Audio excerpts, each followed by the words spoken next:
Welcome into WCSN's coverage of Arizona State football alongside Jason Galvin. I'm Kerry, Crowley. We're going to be breaking down the offense for Arizona State. This spring is coming to a close. We've seen the spring game. We've seen a lot of spring practices. And this offense, Jason, has really evolved. Yeah, Kerry, it has. I mean, there's new formations, there's new players, there's a lot of exciting stuff that's going on with the offense at ASU. It was a simple offense last year, and that was good. I mean, we saw some great numbers out of Taylor Kelly at quarterback, and we saw some running backs all step up and have good years, and they limited turnovers. But if you want to compete for a championship, and that's what Coach Graham's always talking about, Pac-12 championship, Rose Bowl national championship in that order, it's going to have to evolve, and I think that we've seen that this spring. Well, we'll jump right into the position groups. I mean, you mentioned Taylor Kelly and what he's done for this offense. He's the #1 guy right now in the spring, and we've seen him actually decrease his reps because Coach Graham and Coach Norvell need to look for a #2 guy in Mike Bercovici or Michael Eubank. Who do you think it's going to be? Yeah, you know, right now, I really think it's going to be Bercovici, and I think that's going to catch a lot of people off guard. You know, last year, when Coach Graham got here, Bercovici was the presumed starter. He was the backup to Brock Osweiler the year before.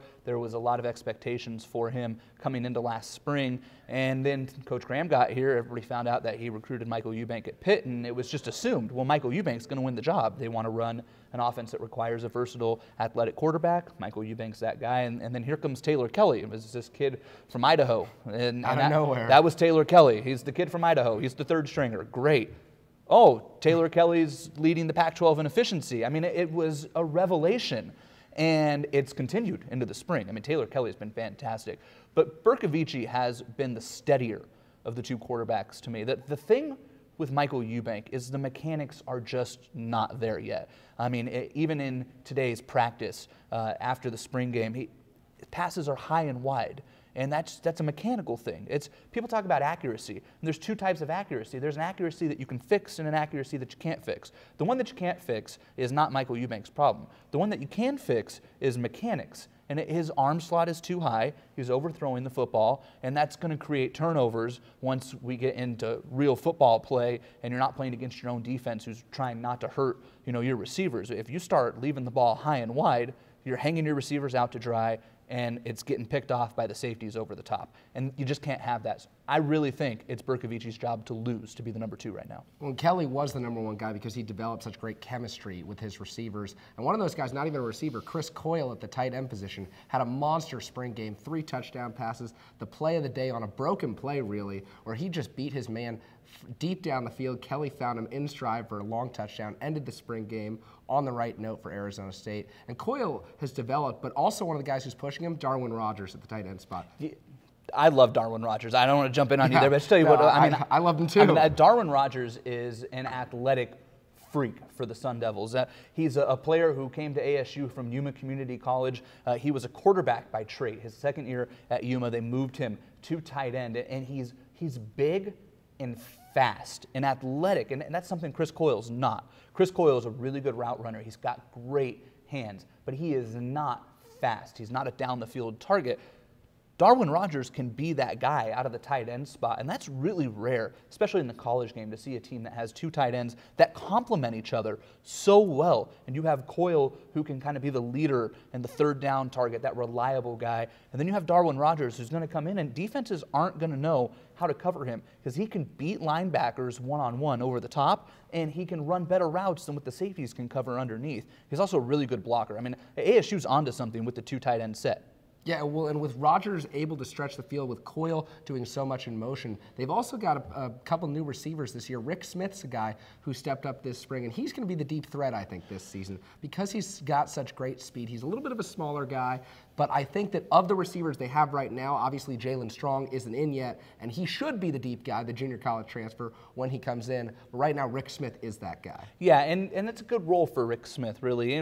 Rick Smith's a guy who came in out of Long Beach Poly High School in Southern California, a football powerhouse, really, and he was part of 3 players that ASU got from Poly in 1 year, and they're all expected to contribute in ways this year. But he was really rushed into action last year out of necessity. The receiver spot wasn't producing early, and Coach Graham came in, and he didn't have any loyalties to any player, and so Coach Graham and Coach Norvell, they just started putting guys in. Rick Smith was one of those guys, and it didn't work. He wasn't ready. He wasn't big enough. He wasn't strong enough. He didn't understand how to run the routes correctly.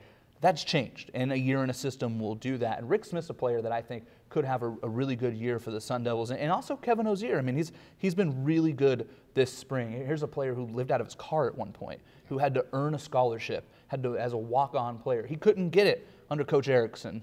Nobody knows why, but he just couldn't. And Coach Graham made him earn it. He came in, he said, prove me, show me that you want this scholarship. Show me you want to be here. And Kevin did that in the fall. He came on really big down the stretch for the Sun Devils. He's been even better this spring. I think he's got a chance to develop into the #1 receiver, but it's something we talk about. This offense, it's so versatile, it doesn't require a star at the receiver position, and I think that's nice. As long as each receiver does what he's supposed to do well, they'll be all right. Well, last year we saw the running backs lead this team in receiving. I mean, DJ Foster went over 1,000 total yards last season, and a whole lot of that was through the air. I mean, we saw DJ Foster, Marion Grice making 40-plus yard catches. I go back to that Colorado game where they just made those diving catches.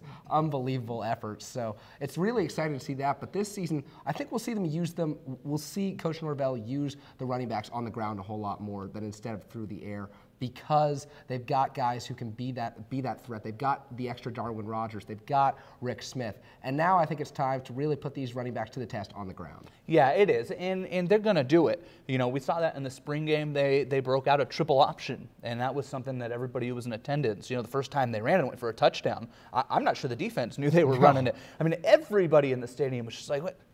That's a triple option. Like, if you knew football, that was it. And it took a second, but it was great. And, the more they can get multiple running backs on the field, the more they find a way to get Marion and DJ. And DeAndre Lewis, who Sun Devil fans are going to go, wow, I know that name. Yeah. And DeAndre Lewis was great as a freshman backing up Cameron Marshall. He was outstanding. And DeAndre Lewis was a much higher rated recruit than Marion Grice, than DJ Foster, really than anybody on the team. He was considered the elite of the elite in recruits that ASU got when they got him out of Southern California. And then the gunshot injury that, it wasn't his doing. It was just in his house. A stray bullet came in, hit him in the leg, it messed up his hamstring, and it took him a lot of time to recover. But he looks recovered. And so if you're 3 deep at running back, and Todd Graham loves Terrell Davis, who's going to be lucky to see the field because they're so deep at running back, and they've got some recruits coming in who can play running back as well. It is going to be really fun to watch how they integrate these guys, because they're going to find ways to get everybody the football. That's just the nature of what Coach Graham and Coach Norvell do. They don't believe in singling out a star player, and we saw that with Cameron Marshall last year. It was, hey, everybody's going to get their chances, but we're going to go with what's working. So I can't wait to see how they get those guys involved. They've talked about a 3 running back set. I mean, that would be unprecedented. It'd be pretty tough to stop, too, when you think about the names. It would, absolutely. Yeah. And the thing about those 3 running backs is that the offensive line loves to block for all 3 of them, because they stay in between the tackles, they run the plays the right way. Marion Grice, DeAndre Lewis are guys that are always fighting for yards. And so you see Evan Finkenberg, the left tackle, pumped up after practices to talk about the way he's getting to the second level, delivering crushing blows to the linebackers, what he was telling me the other day. So it's really exciting for the offensive line, because they know that they're going to be able to break out new schemes this year. Yeah, it is. And the versatility on the offensive line, and it's funny, the word versatility is, we're going to beat it like a dead horse, throughout the season, really, throughout spring, throughout summer, but that's what this ASU team is built on. They have not gone the route of recruiting star players who are good at one specific thing. They have a bunch of players who can fill in at different positions and do their job as well. And the offensive line is another spot where that's happening. And you look at a player like Jamil Douglas, who last year was an offensive guard for the Sun Devils, and a good one at that. Oftentimes he was the lead blocker for Marion Grice and Cameron Marshall and DJ Foster, and now they've moved him out to right tackle. And it's been a really good fit. At first a lot of people were confused, because in the NFL, where you see guards move out to right tackle a lot, it's more of a stand-up position. The right tackle, he's not really going left and right. It's more forward and backwards, and that's something a guard can do as well. But in this ASU offense, the tackle needs to be able to move laterally just as well as he does forward and back. And even the right tackle, he needs to be a good pass protector because of how many times ASU runs rollouts. And the tackle's got to be able to roll with the quarterback and stay in front of him. Jamil's done a really good job of that so far. We were talking about after the spring game is the one guy that he couldn't block was Carl Bradford. I got a newsflash for you. Nobody's blocking Carl Bradford. It's Will Sutton and Carl Bradford. You're not blocking them. I mean, it's just the reality of the situation.